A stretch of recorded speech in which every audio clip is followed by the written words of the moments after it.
Hello friends, welcome to my channel. এখন আলোচনা করব কোরিয়ান টেক্সট বুক অধ্যায় 13 শব্দকোষ এক নিয়ে। শুরুতে আলোচনা করব এই শব্দটি নিয়ে। এই শব্দটি কি? সময় আছে। এখানে সময় আছে দুই পার্টে আমরা শিখে নেব। প্রথমে শিখব সময় এর কোরিয়ান শব্দের অর্থ কি। সময় এর কোরিয়ান শব্দের অর্থ হচ্ছে সিগান। এই শব্দটা কিভাবে মুখস্থ করব? মুখস্থ করা খুবই সোজা। আসুন আমি একটি ছন্দ বলে নিচ্ছি, ছন্দের মাধ্যমে শব্দটা শিখে নিচ্ছি। তো আমি যদি বলি সে গান গাইতে গাইতে সময় দেখে, এই কথাটা বলতে পারলেই হয়ে গেল। কিভাবে? এই যে সে গান গাইতে গাইতে সময় দেখে, এখান থেকে দুইটা শব্দ আমরা কোট করব। একটা হচ্ছে সে গান, পরের হচ্ছে সময়। ক্লিয়ার? তো এখানে সে গান থেকে আমরা কোরিয়ান শব্দটা আনবো। কোরিয়ান শব্দটা কিভাবে আনবো? সে গানকে একটু পরিবর্তন করে পড়লেই হলো। কিভাবে? সে গানকে আমরা যদি সি গান পড়ি তাহলে হয়ে গেল সি গান, কোরিয়ান শব্দ হয়ে গেল, আর বাংলার অর্থ হবে কি? সময়। তো এখানে সে গানকে আমরা অন্যভাবেও শিখতে পারি। সেকে যদি আমরা ইংলিশ করি, আর উনি যদি মহিলা হয়, তো মহিলা যদি হয় তখন সে এর ক্ষেত্রে আমরা সি বলি না, সে এর অর্থ কি বলি? সি। তাহলে সি এর সাথে যদি গান যোগ করি তখন শব্দটা কি হয়? সি গান। সি গান অর্থ কি? সময়। তাহলে আমরা দুইভাবে শিখতে পারি, যার যেভাবে ভালো লাগে আপনারা ওইভাবে শিখে নেবেন। তো আমরা বাংলায় যদি বলি সময়, কোরিয়ান শব্দের অর্থ হবে সিগান। এখন আসুন আমরা এই যে আছে নাই এই শব্দটা শিখে নেই। এই শব্দটাও আমরা একটা কথা বললে হয়ে গেল। কি কথাটা? কি কথাটা হলো, আমি যদি বলি আজকে ইত্যাদি আছে, এই যে ইত্যাদি আছে, ইত্যাদির পরে আমি বলেছি কি? আছে। এখান থেকে আমরা কোরিয়ান শব্দটা নিয়ে আসতে পারবো। কিভাবে? এই যে ইত্যাদির দিটা যদি বাদ দেই তাহলে শব্দটা থাকে কি? ইত্তা। তাহলে ইত্তা হয়ে গেল কোরিয়ান শব্দ, আর বাংলায় অর্থ হবে কি? আছে। আর অন্য একজন দাঁড়িয়ে বলল আজকে অপ্ত, এই যে অপ্ত বলল, আমি বলেছি ইত্যাদি আছে, অন্য একজন দাঁড়িয়ে বলল যে অপ্ত। এই যে অপ্ত, অপ্ত মানে কি? অপ মানে কি? নাই, বন্ধ। ক্লিয়ার? তো এখানে ইত্তারে যদি আমরা অপ্তা বলি তাহলে হয়ে যাবে নাই। ইত্তা মানে আছে, অপ্তা মানে নাই। তো এখন আমরা এই শব্দটা তাহলে কিভাবে শিখব? বাংলায় যদি বলি সময় আছে, তাহলে কোরিয়ান এর অর্থ হয়ে যাবে শিগানি ইত্তা। কিভাবে হইলো? এই যে মাঝখানে যে এইটা হচ্ছে পার্টিকেল। ক্লিয়ার? তাহলে দুইটা শব্দের মাঝখানে একটা পার্টিকেল যোগ করে পড়লেই হবে। তাহলে শব্দটা হলো কি? আমরা বাংলায় যদি বলি সময় আছে, কোরিয়ান এর অর্থ হবে শিগানি ইত্তা। সময় নাই, শিগানি অপ্তা। ক্লিয়ার? এখন আমরা শিখব এই শব্দটা। এই শব্দটাও এই যে অ্যাপয়েন্টমেন্ট শব্দটা আগে আমি শিখব, তারপর আছে নাই তো একটু আগে শিখে আসলাম। অ্যাপয়েন্টমেন্ট শব্দটার অর্থ পারলেই হয়ে যাবে। তো অ্যাপয়েন্টমেন্ট এর কোরিয়ান শব্দের অর্থ হচ্ছে কি? ইয়াকসুক। ইয়াকসুক শব্দটা কিভাবে মুখস্থ করব? আমি কক্সবাজারে যাওয়ার জন্য হোটেলের অ্যাপয়েন্টমেন্ট দিতে গেছি। তো যখন আমি অ্যাপয়েন্টমেন্ট দিতে গেছি তখন আমাকে বলল, আচ্ছা আপনার নাম কি? তা আমি বললাম আমার নাম ইয়াকসুক। ইয়াকসুক বলার সাথে সাথে আমার ইয়াকসুকের নামে অ্যাপয়েন্টমেন্ট দিয়ে দিল। তাহলে অ্যাপয়েন্টমেন্টটা হয়েছে কার নামে? ইয়াকসুকের নামে।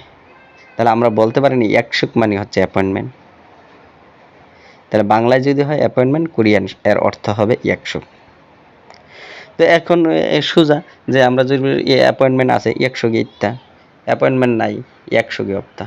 শেষ। দুইটা শব্দ আমরা একসাথে শিখে ফেললাম। এখন আমরা শিখব এই শব্দটা। এই শব্দটা কিভাবে শিখব? হ্যাঁ, এই শব্দটা বাংলা হচ্ছে কি? ব্যস্ত। কোরিয়ান এর অর্থ হচ্ছে বাপুদা বা ফাপুদা, ব্যস্ত। তো আমার দোকানের পাশে একটি টেইলার্সের দোকান আছে। টেইলার্সের যে দোকানটা, ওই দোকানের মালিকের নাম হচ্ছে ফাপ্পু। তো আমি কি করলাম, ফাপ্পু ভাইকে ডাক দিলাম যে ফাপ্পু ভাই দোকানে আছেন? তখন তার স্টাফ একজন আমাকে বলল ফাপ্পু দাদা এখন ব্যস্ত। তাহলে এই যে সে কি বলেছে? ফাপ্পু দাদা এখন ব্যস্ত। তাহলে আমরা বলতে পারিনি ফাপ্পু ফাপ্পুর ফাপ্পু দাদার দা ফাপ্পু দা অর্থ কি? ব্যস্ত। সে তো বলেছে ব্যস্ত। তাহলে বাংলায় যদি বলি ব্যস্ত, কোরিয়ান এর অর্থ হবে ফাপ্পদা। অপসর। অপসর শব্দের কোরিয়ান অর্থ হচ্ছে হানগা হাদা। এই শব্দটা কিভাবে মুখস্থ করব? এই শব্দটা মুখস্থ করা খুবই সহজ, কারণ আমরা অপসরের সময় তো হাঙ্গা করি। ক্লিয়ার? আমরা কিন্তু অপসরের সময় হাঙ্গা করি, তার মানে কি বিয়ে করি।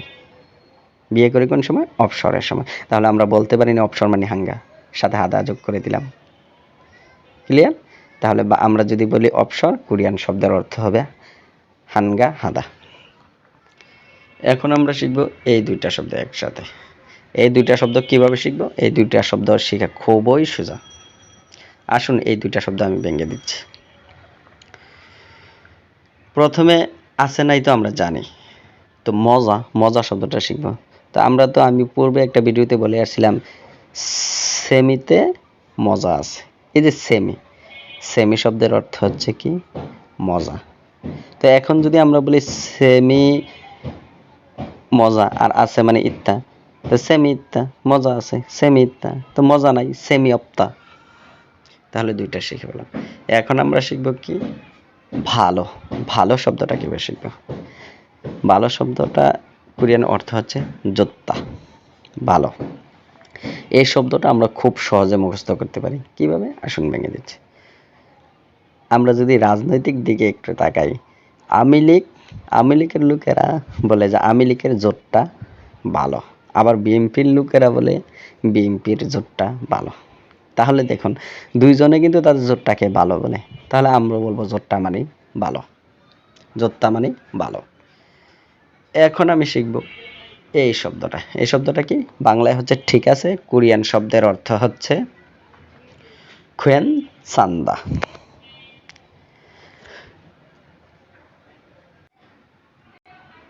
এই শব্দটা কিভাবে মুখস্থ করব? মুখস্থ করা খুবই সোজা। আসুন ভেঙে দিচ্ছি। আমাদের এলাকায় একটি সামাজিক অনুষ্ঠান হয়। সামাজিক অনুষ্ঠানটি এলাকার সবার চান্দার মাধ্যমে হয়ে থাকে। তখন আমি একটা লোক ফিক্স করলাম চান্দা উঠানোর জন্য, তার নাম হচ্ছে সাদ্দাম। তো আমি সাদ্দামকে বললাম, সাদ্দাম তুমি সবার কাছে যে এনে দাও চান্দা। যখন সাদ্দাম সবার কাছ থেকে চান্দা আমার কাছে এনে দিল, তখন আমি বললাম ঠিক আছে। এই যে আমার কথাটার মধ্যে দুইটা জিনিস আমি নোট করব। একটা হচ্ছে তাকে বলেছি যে এনে দাও চান্দা, তারপর সবার শেষে আমি বলেছি কি ঠিক আছে। এই দুইটা থেকে আমরা কোরিয়ান শব্দটা শিখে নিব। তাহলে কোরিয়ান শব্দটা কোন শব্দটা থেকে আনবো? ওই শব্দটা হচ্ছে যে এনে দাও চান্দা। এখান থেকে যে এর যে মানে যাওয়া, এর ইংলিশ অর্থ কি? গো। তো এই যে এর পরে আমি বলেছি কি এনে দাও, এন এর এন। তো গু এর এন এর সাথে যদি গু যোগ করি তখন শব্দটা কি হয়? গু এন, গু এন।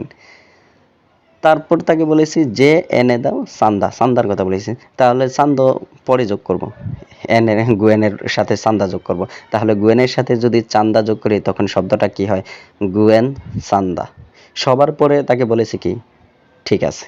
তাহলে বাংলায় যদি আমরা বলি ঠিক আছে, কোরিয়ান এর শব্দের অর্থ হবে গুয়েন চান্দা, গুয়েন চান্দা, গুয়েন চান্দা। এখন এই শব্দটা মুখস্থ হওয়ার পরে আমরা পড়ব খুয়েন চান্দা, অর্থ কি ঠিক আছে। এখন আমি আলোচনা করব এই দুটি শব্দ নিয়ে। এই দুটি শব্দ শেখার আগে একটি কথা বলে নিচ্ছি যে কাজ এর 10টি সমার্থক শব্দ আমরা একটি ছন্দের মাধ্যমে শিখে নেব ইনশাআল্লাহ। আর ওই সমার্থক শব্দটা এই দুইটা শব্দ বলার পরে বলবো। আসুন এখানে এই দুইটা শব্দ আগে ভেঙে নিচ্ছি। দুইটা শব্দ মুখস্থ করার আগে পড়ব বেশি কম এর কোরিয়ান শব্দ কি। আমরা যদি একটি কথা বলি যে তোমার মানটা এত বেশি, এতবার বলার পরেও জগটার ভিতরে কম পানি দিলা, এই কথাটা বলতে পারলে আমরা দুইটা ওয়ার্ড শিখে ফেললাম। কিভাবে? এই যে তাকে আমি বলেছি যে মান্ডা বেশি, মান্ডায় তো বেশি। এই যে মান্ডা মানে মান্তা মানে কি বেশি। আর পরে বলছে কি যক্তার ভিতরে কম পানি দিলে, এই যে যক্তা শব্দের অর্থ কি কম। তাহলে কম মানে যক্তা, বেশি মানে মান্তা। আর কাজ শব্দের অর্থ হচ্ছে ইল। তো এখানে আমি মাঝখানের যে ইটা হচ্ছে পার্টিকেল।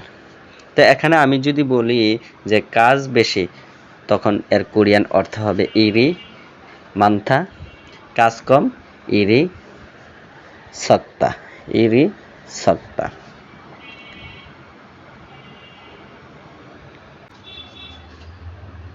আসুন এখন একটি ছন্দের মাধ্যমে কাজের 10টি সমার্থক শব্দ শিখে নিচ্ছি। ছন্দটি হচ্ছে এই যে, একবার আমি বলে নিচ্ছি, শুনুন।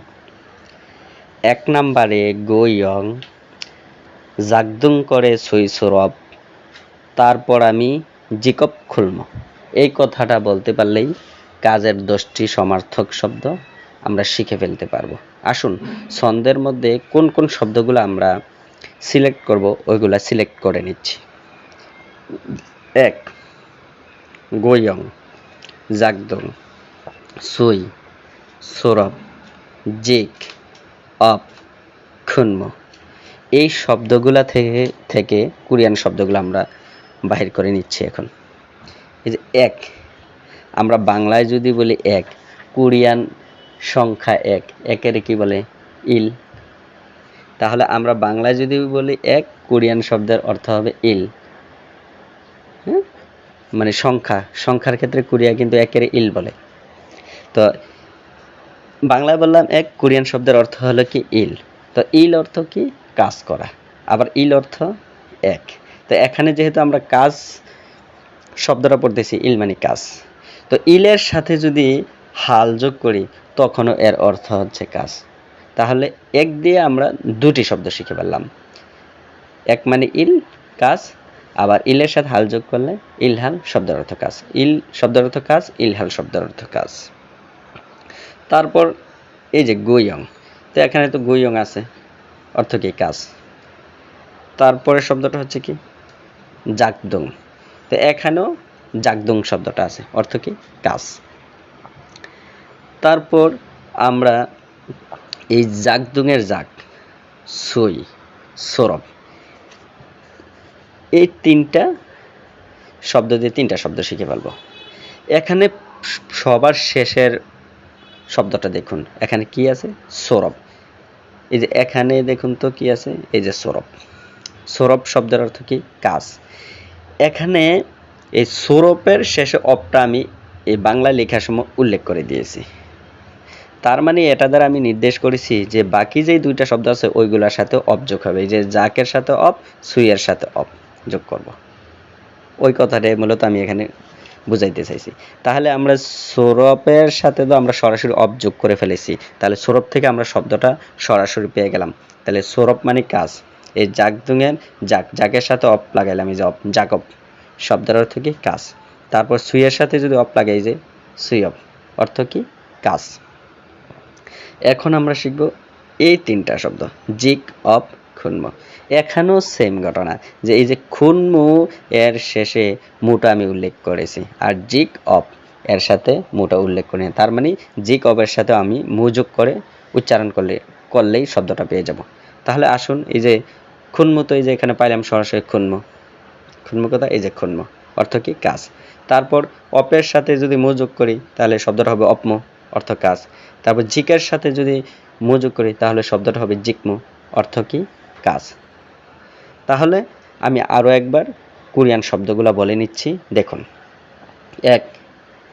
1 দিয়ে হচ্ছে ইল ইলহান, অর্থ কাজ। গুইয়ং, অর্থ কাজ। জাগদুং, অর্থ কাজ। তারপর জাকব, ছুইয়ব, ছোরব, অর্থ কাজ।